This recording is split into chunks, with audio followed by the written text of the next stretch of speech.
Maths new syllabus channel நேயர்கள் அனைவருக்கும் வணக்கம். பிஜிடிஆர்பி மேத்தமெட்டிக்ஸ் எக்ஸாம் 2011-12 கேட்ட ஒரு இம்பார்ட்டன்ட் ஓடிஇ ப்ராப்ளம் பார்க்க போகிறோம். இனிஷியல் வேல்யூ ப்ராப்ளம் இது, ஓடிஇ ப்ராப்ளம் இதை நம்ம பார்க்க போகிறோம். ஒரு டிஃபரன்ஷியல் ஈக்குவேஷன் கொடுத்துட்டு இனிஷியல் கண்டிஷன்ஸும் கொடுத்துட்டு சொல்யூஷன் என்னன்னு சொல்லிட்டு கேட்குறாங்க. கீழே வர இந்த 4 எது அப்படின்னு சொல்லிட்டு நம்ம பெஸ்ட் ஆப்ஷனை சூஸ் பண்ணணும். பொதுவாகவே ஓடிஇ இப்போ இது வந்து ஓடிஇ ஆர்டினரி டிஃபரன்ஷியல் ஈக்குவேஷன், அதேமாதிரி partial differential equations, real analysis, complex analysis, abstract algebra, linear algebra இது மட்டுமே நல்லா பார்த்துட்டோம். எப்படி நம்ம பிஜிடிஆர்பி இது படிக்க தான் போகிறோம். ஸோ இது மட்டுமே நம்ம நல்லா பார்த்துட்டோம் அப்படின்னா சிஎஸ்ஆர் அசால்ட்டாக குவாலிஃபைட் ஆகலாம். இன்னும் கொஞ்சம் டெப்த்தாக பார்த்துக்கணும், அவ்வளோதான். டெஃபினிஷன்ஸ் அர்த்தம் புரியாமல் படிக்கக்கூடாது, நல்லா புரிஞ்சுட்டு படிக்கணும். ஓடிஇபிடி சொல்லி அடிக்கலாம். நல்லா படிச்சுக்கிட்டிங்கன்னா இந்த டைப்பு பார்த்த உடனே இந்த டிஃபரன்ஷியல் ஈக்குவேஷன் இந்த கைண்ட் ஆஃப் டிஃபரன்ஷியல் ஈக்குவேஷன் இதுக்கு சொல்யூஷன் கண்டுபிடிக்கிறவே எனக்கு தெரியும் அப்படின்னு சொல்கிற அளவுக்கு ரெடி ஆகிட்டா போதும். ஓடிஇபிடிக்கு நல்லா அடிச்சிடலாம். இப்போது கொடுத்துருக்கிற ஓடிஇ பாருங்கள். y double dash plus 10y equal to 0. இங்கே ரைட் ஹேண்ட் சைட் 0 ஆகிடுச்சுன்றதுனால பர்டிகுலர் இன்டெக்ரல் நமக்கு 0 தான் கிடைக்கும். ஸோ காம்ப்ளிமெண்ட்ரி ஃபங்க்ஷன் மட்டும்தான் ஜென்ரல் சொல்யூஷனில் வரும், டவுட்டே இல்லை. இப்போ இனிஷியல் கண்டிஷன்ஸ் எது கொடுத்துருக்காங்கன்னா அந்த ஆர்பிட்ரரி கான்ஸ்டன்ட்ஸ் நம்ம போடுவோம் இல்லையா, அது வேல்யூஸ் என்னன்னு கண்டுபிடிக்கிறது தான் இந்த இனிஷியல் கண்டிஷன்ஸ். சரி, இப்போ இதை கீழே வர 4 எது சொல்யூஷன் இதுக்கு அப்படின்னு பார்க்கலாம் with this initial conditions. Okay, first கொடுத்துருக்கிற டிஃபரன்ஷியல் ஈக்குவேஷன்னு y double dash plus 10y equal to 0. இதுக்கு ஆக்சிலரி ஈக்குவேஷன் என்ன, m square plus 10 equal to 0 இல்லையா. அப்போ m square equal to minus 10ன்னு எழுதிக்கலாம். இப்போ m equal to root of minus 10ன்னு எழுதிக்கலாம். ரூட்டுக்குள்ளே இந்த மைனஸ் வந்தால் நம்ம ஐன்னு சொல்லுவோம் இல்லையா. So plus or minus i root 10 இதுக்கு சொல்யூஷன் இல்லையா. அப்போது இந்த ஆக்சிலரி ஈக்குவேஷனுக்கு வந்து காம்ப்ளெக்ஸ் ரூட்ஸ் இருக்குது. இங்கே முன்னாடி 0 போட்டுக்கலாம், real part 0 plus or minus i root 10. So இப்படி வந்து நிற்குது. இது வந்து a plus or minus i b வடிவில் இருக்குது இல்லையா. ஸோ இந்த மாதிரி சொல்யூஷன்ஸ் வந்து a plus or minus i b வடிவில் இருந்தால் அதுக்கு காம்ப்ளிமெண்ட்ரி ஃபங்க்ஷன் நம்ம எப்படி எழுதுவோம் ஞாபகம் இருக்கா. Complimentary function equal to first கொடுத்துருக்க டிஃபரன்ஷியல் ஈக்குவேஷனுக்கு ஆக்சிலரி ஈக்குவேஷன் எழுதினேன். ஆக்சிலரி ஈக்குவேஷனுடைய சொல்யூஷன் இருக்கும் பார்த்தீங்களா, அதை வச்சு தான் நான் என்ன கைண்ட் ஆஃப் காம்ப்ளிமெண்ட்ரி ஃபங்க்ஷன் இது அப்படின்னு எடுக்கவே முடியும். காம்ப்ளெக்ஸ் ரூட்ஸ் வந்துருச்சுன்னா இ பவர் ஏஎக்ஸ், இங்கே ஏன்றது இந்த ஏ, அப்புறம் a cos b x plus b sine b x. இங்கே உள்ளே யூஸ் பண்ணுற ஸ்மால் பி வந்து இந்த வேல்யூ. ஓகேங்களா. சரி, இதுதான் காம்ப்ளிமெண்ட்ரி ஃபங்க்ஷன். இப்போ நம்ம ப்ராப்ளமுக்கு கிடச்சிருக்கிற ஏ வேல்யூ 0, கம்பேர் பண்ணி பாருங்கள். பி வேல்யூ ரூட் 10 இதில் கொண்டு வந்து போடுங்க. E power 0 into x, e power 0 1 ஆகிடும். ஸோ இங்கே ஏன்றது இந்த பின்றது ஆர்பிட்ரரி கான்ஸ்டன்ட்ஸ்.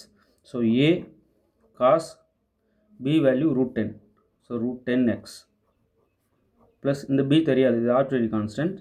சைன் பி வந்து ரூட் 10x. ஓகே, இப்போ இ பவர் 0 1 ஆகிடும். அப்போ காம்ப்ளிமெண்ட்ரி ஃபங்க்ஷன் ஃபைனல் நமக்கு என்ன கிடைக்குதுன்னா a cos root 10x plus b sine root 10x. So இப்படி வந்து நிற்கிது காம்ப்ளிமெண்ட்ரி ஃபங்க்ஷன், ரைட். சரி, இதுக்கு கண்டிப்பாக பர்டிகுலர் இன்டெக்ரல் 0. ஏன், அங்கே ஈக்குவேஷனோட ரைட் சைடில் எந்த ஒரு ஃபங்க்ஷனும் இல்லை. ஸோ டைரெக்டாக நம்ம 0ன்னு சொல்லிடலாம். இப்போ ஜென்ரல் சொல்யூஷன் என்ன, y equal to CF plus PI. So general solution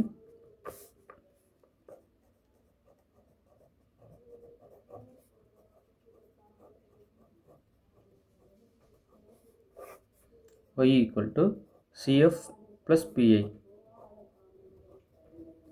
இப்போ CF மட்டும் தான் நமக்கு வருது. அப்போ y equal to A cos root 10x plus B sin root 10x. PI 0 ஆகிடுது. ஓகே, அப்போது ஜென்ரல் சொல்யூஷன் எனக்கு கிடச்சிருச்சு. இப்போ இதோட டெரிவேட்டிவ் நமக்கு வேணும். y இருந்தால் y டேஷும் நமக்கு இப்போ தேவைப்படுது. இப்போ இந்த A அப்படியே இருக்கட்டும். இப்போது காஸ் ஏஎக்ஸ் அப்படின்னு ஞாபகம் வச்சுக்கோங்க. காஸ் ஏஎக்ஸ் டிஃபரன்ஷியேட் பண்ணால் மைனஸ் ஏ சைன் ஏஎக்ஸ் இல்லையா. இங்கே ஏன்றது தான் ரூட் 10. அப்போது மைனஸ் ரூட் 10 ஏ சைன் ரூட் 10x. இந்த ஆர்பிட்ரரி கான்ஸ்டன்ட் அப்படியே இருக்கும். ப்ளஸ் இங்கே சைன் ஏஎக்ஸ் மாதிரி சைன் ஏஎக்ஸ் டிஃபரன்ஷியேட் பண்ணால் ஏ காஸ் ஏஎக்ஸ் இல்லையா. அந்த ஏன்றது தான் ரூட் 10, ஏ வெளியே வந்துடும். So root 10 B cos bx. இதோட டெரிவேட்டிவ் இதோட டெரிவேட்டிவ் அவ்வளோதான். சரி, இப்போ இனிஷியல் கண்டிஷன்ஸ் என்ன கொடுத்துருக்காங்கன்னா ஃபஸ்ட்டு y ஆஃப் 0 y(0) நமக்கு என்ன கொடுத்துருக்காங்க பாருங்கள் கொஷினில். y(0) buy on, y'(0) by ஸ்கொயரான். So y(0) நான் இங்கே பைன்னு போட்டுக்கிறேன். அப்போ இந்த இடத்துல இங்கே வந்து எக்ஸ் இருக்கும். ஸோ இங்கே 0 கொடுத்தோம்னா இங்கே 0 வரும். √10 × 0 0 cos 0 1 ஆகிடும். அப்போது a cos 0 plus b sin 0 வரும். இப்போ இதிலிருந்து 1லேருந்து. ஸோ 1 இம்ப்ளைஸ் y(0) என்னன்னு பார்த்தோம். இப்படி வந்து நிற்குது. இப்போ y(0) பைன்னு நமக்கு தெரியும், கொஷினில் கொடுத்துருக்காங்க. இது இங்கே போட்டுக்கோங்க. a அப்படி இருக்கட்டும். cos 0 1 ஆகிடும், sin 0 0 ஆகிடும். ஸோ இங்கே 1 ப்ளஸ் b × sin 0 0. டோட்டலாக பை equal to 1 × a. So a value பை, டவுட்டே இல்லை. ஃபஸ்ட்டு இனிஷியல் கண்டிஷன் நான் யூஸ் பண்ணியிருக்கேன். இப்போ ரெண்டாவது y'(0) நான் கண்டுபிடிக்க போகிறேன். y' 0 கொடுக்க போகிறேன். இங்கே வந்து எக்ஸ் இருக்கும். இன் டர்ம்ஸ் ஆஃப் எக்ஸில் தான் இருக்குது இல்லையா ஃபங்க்ஷன். அதனால் இப்போ இங்கே 0 கொடுத்தோம்னா இந்த இடம் sin 0 0 ஆகிட்டு மொத்தமாக 0 ஆகிடும். ப்ளஸ் இங்கே வந்து √10 b அப்படி இருக்கும். இங்கே cos 0, எக்ஸுக்கு 0 கொடுத்தாலே √10 × 0 0 இல்லையா. அப்போ cos 0 1, cos 0 இப்போ 1 ஆகிடுங்க. அப்போ y'(க்கு வந்து இங்கே y'(0) பை ஸ்கொயர்னு கொஷினில் கொடுத்துருக்காங்க. இது பாருங்கள், y'(0) வந்து பை ஸ்கொயரு. ஸோ இந்த இடத்துல அதை ரீப்ளேஸ் பண்ணிவிட்டு ஈக்குவல் டு இங்கே cos 0 1 ஆகிடும். 1 × √10b தான். இப்போ b வேணும்னா இந்த √10 இங்கே எடுத்துகிட்டு வந்துடலாம். So π² √10 equal to b. So b வேல்யூவும் கிடச்சிருச்சு, a வேல்யூவும் கிடச்சிருச்சு. இப்போ நம்ம ஜென்ரல் சொல்யூஷன் y எப்படி சொல்லலாம்? y equal to a cos √10x. So இதில் கொண்டு வந்து அந்த ஏவும் பியும் நம்ம சப்ஸ்டியூட் பண்ணிடலாம். அதான் ஜென்ரல் சொல்யூஷன். ஏவுக்கு வந்து பை வருது. அப்போ π cos √10x. பிக்கு வந்து π²/10 வருது. ப்ளஸ் π²/10 √10. பியோட வேல்யூ இந்த இடத்துல போடுறேன். போட்டு sin √10x இப்படி வந்து நிற்குது. ரைட். ஸோ ஏபி வேல்யூ நம்ம கண்டுபிடிச்சி இனிஷியல் கண்டிஷன்ஸை யூஸ் பண்ணி ஏபி வேல்யூ கண்டுபிடிச்சி அது ஆர்பிட்ரரி கான்ஸ்டன்ட்ஸ் வேல்யூ கண்டுபிடிச்சி கொண்டு வந்து இங்கே சப்ஸ்டியூட் பண்ணிடுறோம். அவ்வளோதான். இதுதான் ஜென்ரல் சொல்யூஷனாக வந்து நிற்குது. இப்போ 4 ஆப்ஷனில் எங்கே இருக்குதுன்னு பார்த்து நீங்கள் கரெக்டாக டிக் பண்ணணும். ஆப்ஷன் பி பாருங்கள், கரெக்டாக ஷூட் ஆகுது இல்லையா. ஆப்ஷன் பி தான் இது கரெக்டாக ஷூட்டு. ஸோ பி தான் கரெக்ட். ரைட். ஸோ நல்லா புரியும்னு நினைக்கிறேன். முதல்ல எந்த ஓடியை கொடுத்தாலும் சால்வ் பண்ண தெரியணும். எத்தனை கைண்ட் ஆஃப் ஓடி இருந்தாலும் சரி, பர்டிகுலர் இன்டெக்ரல் கொடுத்து விட்ருவான். இப்போ பர்டிகுலர் ரைட் சைடில் இப்போ ஒரு ஓடியில் ரைட் ஹேண்ட் சைடு ஒரு ஃபங்க்ஷனை கொடுத்துட்டா பர்டிகுலர் இன்டெக்ரல் நம்ம கண்டுபிடிக்க வேண்டி வரும். பர்டிகுலர் இன்டெக்ரல் எக்ஸ்பொனென்ஷியல் ஃபங்க்ஷன் இருக்கலாம், ட்ரிக்னமெட்ரிக் ஃபங்க்ஷன்ஸ் இருக்கலாம், அல்ஜிப்ரிக் ஃபங்க்ஷன்ஸ் கொடுத்து விட்ருவாங்க. ஸோ எதை கொடுத்தாலும் நீங்கள் வந்து பதறக்கூடாது. எனக்கு தெரியும் சார், கொடுங்க, நான் சொல்யூஷன் போட்டு தரேன்ட்டு சொல்லணும். இப்போ என்ன வேடிக்கைன்னா, இப்போ ஓடி கொடுத்துட்றோம், நீங்கள் சால்வ் பண்ணிடுறீங்க, சொல்யூஷன்ஸு ஓகே எடுத்துடுறீங்க. அது எந்த kind of solution? Linearly independent சொல்யூஷனா, லீனியர்லி டிபெண்ட்டாக, சொல்யூஷனோட நேச்சரை செக் பண்ணுறது வேலை இருக்குது. அதுவும் கேட்பாங்க கொஷின்ஸு. ஸோ அதெல்லாம் அடுத்தடுத்த வீடியோஸில் தொடர்ந்து கொடுத்துட்டே வரேன், பார்த்துட்டே வாங்க. இப்போ எங்கே பாருங்கள், 2 சொல்யூஷன்ஸ் கொடுத்துருக்காங்க இந்த ஓடிக்கு. அப்போது இந்த 2 சொல்யூஷன், ஒரு சொல்யூஷனும் y1 ஒரு சொல்யூஷனும் y2 எடுத்துக்கிறோம். sin x cos x. இப்போ இந்த 2 சொல்யூஷனும் எடுத்துக்கிட்டு இந்த ஓடியோட சொல்யூஷன்ஸ் தான் இது ரெண்டும் எடுத்துக்கிட்டு அதுக்கு ராங்ஸ்கியன் கண்டுபிடிங்க அப்படின்னு சொல்கிறாங்க. ஃபஸ்ட்டு y1 என்ன கொடுத்துருக்காங்க? y1 வந்து sin x. y2 என்ன கொடுத்துருக்காங்க? cos x. இப்போ நான் வந்து y1 டேஷ் கண்டுபிடிச்சி வச்சுக்கிறேன். ராங்ஸ்கியன் கண்டுபிடிக்கணுன்னா இதுக்கு டெரிவேட்டிவ் தேவை. ஸோ sin x டிஃபரன்ஷியேட் பண்ணிங்கன்னா cos x. இப்போ y2 டேஷ் கண்டுபிடிச்சா cos x டிஃபரன்ஷியேட் பண்ணால் மைனஸ் sin x.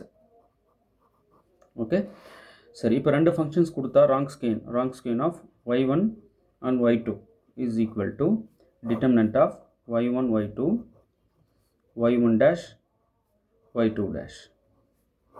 ரைட். இப்போ இதில் கொண்டு வந்து அப்படியே சப்ஸ்டியூட் பண்ணுறோம். சப்ஸ்டியூட் பண்ணால் y1 வந்து sin x, y2 வந்து cos x, y1 டேஷ் வந்து cos x. ஜஸ்ட் வேல்யூஸை சப்ஸ்டியூட் பண்ணுறேன். y2 டேஷ் வந்து மைனஸ் sin x. ஓகே, இதில் போட்டு அப்படியே டிட்டர்மினன்ட் நம்ம கண்டுபிடிக்கிறோம்.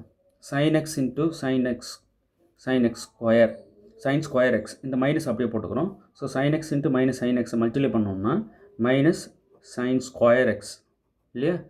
இந்த பக்கம் மல்டிப்ளை பண்ணும்போது நம்ம ஒரு மைனஸ் போட்டுக்கணும். cos x into cos x, cos square x. Right?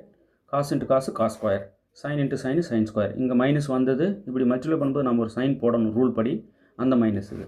இப்போ நான் மைனஸ் காமன் அவுட் பண்ணிட்டேன்னா sine square x plus cos square x இப்படி வருது. Sine square x plus cos square x ஒன்றுன்னு நமக்கு தெரியும். ஸோ மைனஸ் ஆல்ரெடி வெளியே எடுத்திருக்கோம், இது வேல்யூ 1, ஸோ -1. இப்போ இது வந்து not equal to 0, right? Not equal 0னா இந்த கொடுத்துருக்க ரெண்டு சொல்யூஷனும் லீனியர்லி இண்டிபெண்ட்டு. ஆனால் இவங்க ராங் ஸ்கேன் மட்டும்தான் கேட்குறாங்க. ராங் ஸ்கேன் வந்து இந்த 4 ஆன்சரில் ஆப்ஷன் சி கரெக்டாக இருக்குது, ரைட்? ராங் ஸ்கேன் கண்டுபிடிக்க தெரியணும். சப்போஸ் 3 ஃபங்க்ஷன்ஸ் கொடுத்துட்டாங்க சார், அதுக்கு ராங் ஸ்கேன் என்ன? y1, y2, y3, y1 dash, y2 dash, y3 dash, அதே போல் y1 double dash, y2 double dash, y3 double dash. So இதுதான் ராங் ஸ்கேன் 3 ஃபங்க்ஷன்ஸ் கொடுத்தாங்கன்னா. இப்போ கிடைக்கிற ராங் ஸ்கேன் வேல்யூ வச்சு இந்த ஃபங்க்ஷன்ஸ் லீனியர்லி இண்டிபெண்ட்டாக லீனியர்லி டிபெண்ட்டான்னு நம்ம சொல்லிடலாம். எப்படி சார் சொல்கிறீங்க? ராங் ஸ்கேன் கண்டுபிடிச்சிங்க நான் ஜீரோன்னா அந்த சொல்யூஷன்ஸ்லாம் லீனியர்லி இண்டிபெண்ட். ராங் ஸ்கேன் கண்டுபிடிச்சிங்க, ராங் ஸ்கேன் 0 வந்துருச்சுன்னா அது எதோடைய ராங் ஸ்கேன் 0, எந்த ஃபங்க்ஷன்ஸோடைய ராங் ஸ்கேன் 0, அந்த ஃபங்க்ஷன்ஸ் எல்லாமே linearly dependent. So Wronskian நான் ஜீரோன்னா லீனியர்லி இண்டிபெண்ட், ராங் ஸ்கேன் 0ன்னா லீனியர்லி டிபெண்ட். ஓகே, முதல்ல டிஃபரன்ஷியல் ஈக்குவேஷனுக்கு சொல்யூஷன்ஸ் கண்டுபிடிக்க தெரியணும். அதுக்கப்புறம் லீனியர்லி டிபெண்ட்டாக லீனியர்லி இண்டிபெண்ட்டான்னு செக் பண்ணவே போகணும், ரைட்டுங்களா? இப்போ அடுத்து பாருங்கள், Wronskian of the functions x square and x square log x is dash, இந்த 4 இது அப்படின்னு சொல்லிட்டு நம்ம கண்டுபிடிக்கணும். இப்போது நிறைய பேர் கால் பண்ணுறீங்க, கால் பண்ணிவிட்டு சார் நீங்கள் வந்து நான் இதுக்கு முன்னாடி எழுதினேன், இவ்வளோ ஸ்கோர் எடுத்தேன், இவ்வளோ மார்க்கில் போயிடுச்சு அப்படின்னு நிறைய பேர் சொல்கிறாங்க, கேள்விப்படுறேன். இப்போ நீங்கள் எல்லாம் என்ன பண்ணுறீங்க அப்படின்னு சொல்லிட்டு மேற்கொண்டு தொடர்ந்து அவங்கக்கிட்ட பேசினா எல்லாமே ஒர்க் பண்ணுறீங்க ரைட்டு. எல்லாருமே இந்த 6th 7th 8th 9th 10th 10th கூட கிடையாது, 6th 7th 8th 9th இந்தமாரி கிளாஸஸை ஹேண்டில் பண்ணுறீங்க. ஒரு பிஜிடிஆர்பி ப்ரிப்பேர் பண்ணுற நீங்கள் ஒரு 11th 12th at least higher செகண்டரியாவது handle பண்ணணும். நீங்கள் ஹோல் டேவும் போயிட்டு லோயர் கிளாஸஸ்க்கு கிளாஸ் எடுக்கிறன்ட்டு உங்கள் டைம் ஃபுல்லாக வேஸ்ட் பண்ணிகிட்ருக்கீங்க. நீங்கள் ஒரு பிஜி பிஎடு கண்டிப்பாக நீங்கள் என்ன செய்யணும், ஹையர் செகண்டரி கொடுங்க அப்படின்னு சொல்லிட்டு கேட்டு கிளாஸஸை எடுக்கணும். தயவுசெய்து சொல்கிறேன், 12th எடுக்கலைன்னா கூட பரவாயில்ல, 11th கண்டிப்பாக எடுத்துக்கோங்க, கேட்டு வாங்கிக்கோங்க. 11th ஃபுல்லாக ஃபஸ்ட் வேல்யூம் அண்ட் செகண்ட் வேல்யூம் உங்களுக்கு தெரியாத ப்ராப்ளமே இல்லைன்னு இருக்கணும். அப்படியே பிஜி சிலபஸை கொண்டு வந்து இறக்கி வச்சுருக்காங்க, அவ்வளோ சூப்பராக இருக்குது. ஸ்டார்டிங்கில் பார்த்தீங்கன்னா ஃபஸ்ட் யூனிட்லாம் மிரட்டி வச்சுருப்பாங்க. 11th புக்கில் ஃபஸ்ட் யூனிட் எடுத்து பாருங்கள், ஃபஸ்ட்டு செகண்டு தேர்டு எந்த சம்முமே உங்களுக்கு தெரியலன்னு அங்கே சார் இந்த சம் எனக்கு தெரியலன்னு சொல்லவே கூடாது. 11th புக்கில் இருக்கிற 2 வால்யூமில் இருக்கிற எல்லா ரிமார்க்ஸ், அந்த முக்கியமான டெஃபினிஷன்ஸு, தியரம்ஸ் நிறைய கொடுத்துருக்காங்க, ப்ரூஃபே கொடுத்துருக்காங்க. பார்த்து அப்படியே ஸ்டன் ஆகிறேன். ஸோ அந்த மாதிரியான 11th ப்ராப்ளம்ஸ் எல்லாமே ஒர்க் அவுட் பண்ண தெரிஞ்சிருக்கணும். ஒருவேளை உங்களுக்கு வாய்ப்பு கிடச்சி 12th ஹேண்டில் பண்ணுறீங்கன்னா 12th செகண்ட் வால்யூம் அப்படியே சல்லி ஆகணும். ஸோ நான் சொல்கிறேன், பிஜிடிஆர்பி யாரெல்லாம் ப்ரிப்பேர் பண்ணிகிட்ருக்கீங்களோ 11th 12th first volume second volume state board நல்லா படிச்சிருக்கணும். உங்களுக்கு தெரியாத ப்ராப்ளமே அதில் இருக்கக்கூடாது. அதே போல் உங்களுக்கு வாய்ப்பு கிடைக்கிது அப்படின்னா கண்டிப்பாக 12th செகண்ட் வால்யூம் கம்ப்ளீட்டாக எல்லாத்தையும் பார்த்துருங்க. ஃபஸ்ட் வால்யூமும் முக்கியமானது, இந்த 4th யூனிட்டு நல்லா இம்பார்ட்டண்ட்டாக பார்த்துக்கோங்க.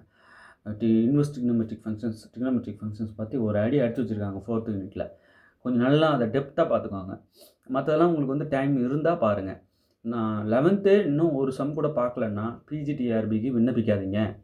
ஏன்னா பேசிக்கே அங்கே தானே இருக்குது. பிஜிடிஆர்பி நீங்கள் வந்து விண்ணப்பிச்சுட்டு போய் சும்மா உட்காந்துட்டு வர்றதுக்கு எதுக்கு அந்த வேலை? நல்லா நம்ம வந்து இந்த பேசிக்ஸை பார்த்துக்கணும். அதுக்கப்புறம் நான் கொடுக்குற வீடியோஸ் பார்த்துக்கணும், ஸ்டடி மெட்டீரியல்ஸ் பார்த்துக்கணும். இதெல்லாம் பார்த்துட்ட பிறகு தான் டெஸ்ட் பேட்ச் அட்டன் பண்ணணும். டேரெக்டாக எடுப்பில் ஒரு டெஸ்ட் பேட்ச் கேட்குறீங்க, டேரெக்டாக டெஸ்ட் பேட்ச் கொஸ்டின் தெரியலன்னு அப்படியே கால் பண்ணி கேட்குறீங்க. அப்படி இருக்கக்கூடாது. எங்கள் ஸ்டடி மெட்டீரியல் ஃபுல்லாக வாங்கி படிச்சுட்டு வீடியோஸ் எல்லாம் பார்த்துட்டு எங்கே கேளுங்க பார்க்கலாம் அப்படின்றாங்க பாருங்கள், அவங்களுக்கு தான் டெஸ்ட் பேட்ச். புது நியூ கமர்ஸ் எல்லாம் டெஸ்ட் பேட்ச் வாங்கினா நம்ம படிச்சிடலாம் அப்படின்னு நினைக்கிறீங்க, அது தவறு. அந்த மாதிரி போக்கு இருக்கக்கூடாது. உங்கள்கிட்ட ஸ்டடி மெட்டீரியல் இருந்தாலும் பரவாயில்ல, பழசு எதனா வச்சுருந்தாலும் பரவாயில்ல, படிங்க. பட் படிச்சுட்டு தான் டெஸ்ட் பேட்ச் அட்டன் பண்ணணும். 11th 12th தயவுசெய்து ஹேண்டில் பண்ணுங்கள் சப்ஸ்கிரைபர்ஸ். சின்ன வகுப்புகளுக்கு கிளாஸ் எடுத்துகிட்ருக்கீங்க, தவறுன்னு சொல்ல மாட்டேன் அது. ஆனால் அது உங்களுக்கு நீடு இல்லை. உங்களுக்கு தேவை இப்போது 11th 12th தான். 11th 12th கேட்டு கிளாஸஸ் எடுங்க, நல்ல டெப்த்தாக இறங்கி எடுங்க. உங்களுக்கும் எடுத்த ஒரு சாட்டிஸ்ஃபேக்ஷன் கிடைக்கும். அதனால் உங்களுக்கு கிடைக்கிற ஸ்கில் வந்து பிஜிடிஆர்பி ஹெல்ப் பண்ணும். ஸோ ஹையர் செகண்டரி ஹேண்டில் பண்ணுங்கள். இப்போது ஹையர் செகண்டரி ஹேண்டில் பண்ணுறவங்க இருக்கீங்க, காலேஜ் ஸ்டாஃபுங்க இருக்கீங்க. யார் பெஸ்ட்? இப்போ யாருக்கு வந்து பிஜிடிஆர்பி பெரிய அளவில் சப்போர்ட்டாக இருக்கும் அப்படின்னா, காலேஜில் நீங்கள் ஒரு 2 பேப்பர் எடுக்கிறீங்கன்னு வைங்க. ஆனால் அந்த 2 பேப்பருக்கும் பேஸே இங்கே 11th 12th தான் இருக்குது. ஸோ எனக்கு தெரிஞ்சு பெட்டர் 11th 12th ஹேண்டில் பண்ணுற டீச்சர்ஸ்க்கு ஒரு பெட்டராக ஃபீல் ஆவீங்க. எல்லா ஏரியாவிலையும் வந்து அது கை கொடுக்கும். நீங்கள் அந்த புக்ஸை வாங்கி படிங்க, அப்போ தான் உங்களுக்கு அது தெரியும் நான் சொல்கிறது எந்த அளவுக்குன்ட்டு.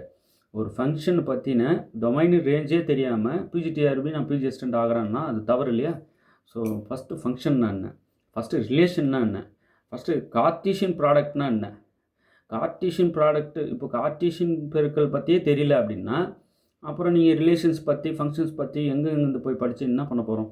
ஸோ இதெல்லாம் பேசிக்காக ஒரு ஐடியா அடித்து வச்சுக்கிற இடம் தான் நமக்கு அந்த 11th ஃபஸ்ட் யூனிட் எடுத்து பாருங்கள். அப்பா சாமி நம்ம வந்து படிக்க வேண்டியது நிறைய இருக்க போட்டிருக்கு அப்படின்னு ஒரு உணர்வு தானாக வரும். 11th ஃபஸ்ட் யூனிட் நான் படிச்சுட்டேன், நீங்கள் எதை வேணாலும் கேளுங்க அப்படின்னு அப்படி சேலஞ்ச் பண்ணணும். அந்த அளவுக்கு நல்லா இருக்குது அந்த பாடம், நல்லா டெப்த்தாக இறங்கி எடுத்திருக்காங்க. ஸோ அது பாருங்கள். Second volume both 11th and 12th சல்லி ஆகணும். ஒரே கணக்கு கூட எனக்கு தெரியாது, இல்லை சார் கேளுங்க அப்படின்ட்டு அது தெளிவாக பார்த்துக்கோங்க. ஓகே, இதெல்லாம் பார்த்துட்டு இங்கே வாங்கன்றேன். எதுவுமே தெரியல, எனக்கு டெரிவேட்டிவே கண்டுபிடிக்க தெரியல, நான் ரான்ஸ்கியன் எடுக்க வரேன்னா தவறு தானே? டெரிவேட்டிவ் எந்த கைண்ட் ஆஃப் டெரிவேட்டிவ் கேட்டாலும் உங்களுக்கு தெரியணும். அதெல்லாம் 11th செகண்ட் வால்யூம் புக்கில் பிரித்து எடுத்து வச்சுருக்காங்க. பார்த்து அப்படியே நம்ம ஸ்டேட் போர்டு சிலபஸ் அப்படி இருக்குது. ஸோ நல்லா அதெல்லாம் பார்த்துட்டு வந்துடுங்க தயவுசெய்து. உங்களுடைய ஸ்கில்லுக்கு உதவி பெறக்கூடியது அந்த 11th 12th ஹேண்டில் பண்ணுறது. ஸோ 11th 12th ஸ்கூல்ஸில் நீங்கள் கேட்டு வாங்கி எடுங்க தயவுசெய்து. ஓகே, நீங்கள் எப்படியாவது அச்சீவ் பண்ணணும், வாழ்க்கையில் முன்னேறணுன்றது தான் எங்களோட முழு குறிக்கோள். நாங்கள் ஏதாவது ஒரு விதத்தில் உங்களுக்கு உதவியாக இருக்கணுன்றது தான் எங்களோட எண்ணம். ஓகே, சரி. இப்போ இங்கே பாருங்கள், Wronskian of the functions x² and x² log x என்னன்னு சொல்லிட்டு கேட்குறாங்க. ஃபஸ்ட்டு கொடுத்துருக்குற இந்த ஃபங்க்ஷனை y1 அப்படின்னு எடுத்துக்கலாம். 3 கொடுத்தா y1 y2 y3ன்னு எடுத்துக்கணும். இங்கே 2 தான் இருக்குது. So y1 equal to x² and y2 வந்து x² log x. ரைட், சரி. இப்போ y1 டேஷ் நமக்கு தேவைப்படும் இல்லையா ரான்ஸ்கியனில் போட. அப்போ x² டிஃபரன்ஷியேட் பண்ணுறோம் 2x. அதே போல் இங்கே y2 தான் இது. y2 வந்து எவ்வளோ கொடுத்துருக்காங்கன்னா x² log x கொடுத்துருக்காங்க. ஸோ y2 டேஷ் நமக்கு இப்போ தேவை. இது y2 ஸ்கொயர் கிடையாது, y2. So first function y1, ரெண்டாவது ஃபங்க்ஷன் y2. சரி, y2 டேஷ் தேவை. இப்போ இது யூவி மெத்தடில் நம்ம டிஃபரன்ஷியேட் பண்ணோம். x² அப்படியே வச்சுட்டு log x டிஃபரன்ஷியேட் பண்ணால் 1/x இல்லையா, அதை டிவைடில் போட்டுடுறேன். ப்ளஸ் இப்போ log x அப்படியே வச்சுட்டு x² டிஃபரன்ஷியேட் பண்ணால் 2x, அதை ஃப்ரண்ட்டில் போட்டுடுறேன். ரைட், ஸோ இப்போ ஒரு x கட் பண்ணிடலாம். அப்போ y2 டேஷ் வந்து நமக்கு என்ன கிடைக்குதுன்னா x plus 2x log x இப்படி கிடைக்குது. ரைட், இப்போ நம்ம இதை யூஸ் பண்ணிக்கலாம். ரான்ஸ்கியன் போடலாமா? Wronskian of y1 y2 equal to y1 y2 first ரோவில், ரெண்டாவது ரோவில் y1 dash y2 dash. Double dash எப்போன்னா அந்த 3 ஃபங்க்ஷன்ஸ் கொடுத்து கேட்டால் தான் சரியா. இப்போது இதில் போடுறோம் y1 எவ்வளோ x², y2 எவ்வளோ x² log x. கொஸ்டினில் கொடுத்தது இதெல்லாம். y1 டேஷ் எவ்வளோ 2x, y2 டேஷ் எவ்வளோ x plus 2x log x. Right, சரி. இப்போது இந்த ஃபஸ்ட்டு ரோலேருந்து x² வெளியே எடுத்துடுறேன். காமனாக ஒரு வேல்யூ என்னால் எடுக்க முடியுது. ஸோ x² காமன் அவுட் பண்ணிடுறேன். இப்போ ரெண்டாவது ரோலேருந்து x மட்டும் காமன் அவுட் பண்ணுறேன். இதில் காமனாக ஒரு x எடுத்து, இங்கே ஒரு x இருக்குது, காமனாக x மட்டும் எடுத்துட்டேன்னா ஸோ x²ம் xம். இந்த x² ஃபஸ்ட் ரோலேருந்து வெளியே வந்தது, இந்த x வந்து செகண்ட் ரோலேருந்து வெளியே வந்தது. இந்த மாதிரி வெளியே எடுக்கலாம் டிட்டர்மினண்ட்டில். ஒரு பர்டிகுலர் ரோலிருந்து காமன் டேர்ம் இது மாதிரி எடுக்கலாமான்னா எடுக்கலாமே டிட்டர்மினண்ட்டு. அதுக்கு தான் நான் வந்து செகண்ட் வால்யூம் பாருங்கள், 11th பாருங்கள், செகண்ட் வால்யூம் மேட்ரிக்ஸ் பற்றி பிரித்து எடுத்து வச்சுருப்பாங்க. அவ்வளோ ப்ராப்பர்ட்டிஸ், அவ்வளோ டைப் ஆஃப் டிட்டர்மினண்ட் நம்ம சால்வ் பண்ணுறது இருக்கும், யூஸ்ஃபுல்லாக இருக்குது. ஸோ அந்த டிட்டர்மினண்ட் எடுக்க தெரியணும் இல்லையா. காமன் அவுட் பண்ணிட்டோம், x²ம் xம். மிச்சம் என்ன இருக்குன்னா இங்கே 1 இருக்கும், இங்கே log x மட்டும் இருக்கும், இங்கே என்ன இருக்கும் 2 இருக்கும், இங்கே x வெளியே எடுத்தாச்சுன்னா 1 ப்ளஸ் 2 log x இருக்கும். ரைட், சரி. x² into x x³ right. இங்கே வந்து பார்த்தோம்னா 1 log x 1 plus 2 log x இப்படி இருக்கும். ரைட், இந்த டிட்டர்மினண்ட்டை நம்ம சிம்பிளிஃபை பண்ணுறோம் அப்படின்னா ஜஸ்ட் இதை கிராஸ் மல்டிப்ளை பண்ணுறோம். 1 இன்ட்டு திஸ் இதான். அப்படி இந்த பக்கம் மல்டிப்ளை பண்ணும்போது ஒரு மைனஸ் போட்டுக்கணும், அவ்வளோதான். ஸோ வெளியே x³ இருக்குது, x cube into இது சிம்பிளிஃபை பண்ணுறேன் 1 plus 1 into 1 plus 2 log x 1 plus 2 log x multiply பண்ணியாச்சு. அடுத்து மைனஸ் போட்டுண்டு அடுத்து next டயகனலில் multiply 2 into log x 2 log x minus 2 log x right. இப்போ இதுவும் கட் ஆகிடும், ஜஸ்ட் 1 மட்டும். அப்போ X cube into 1 into x cube. So X cube வருது. நமக்கு ராங் ஸ்கீம் கண்டுபிடிச்சோம்னா இப்போ இங்கே 4 ஆப்ஷன் பாருங்களேன்.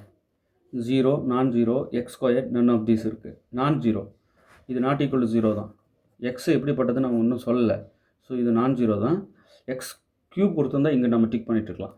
ஸோ நான் இப்போதைக்கு பெஸ்ட்டு சொல்யூஷன் நான் ஜீரோ தான். ஓகே, இப்போ நான் ஜீரோன்றது கன்ஃபார்மாக தெரிஞ்சு போச்சு.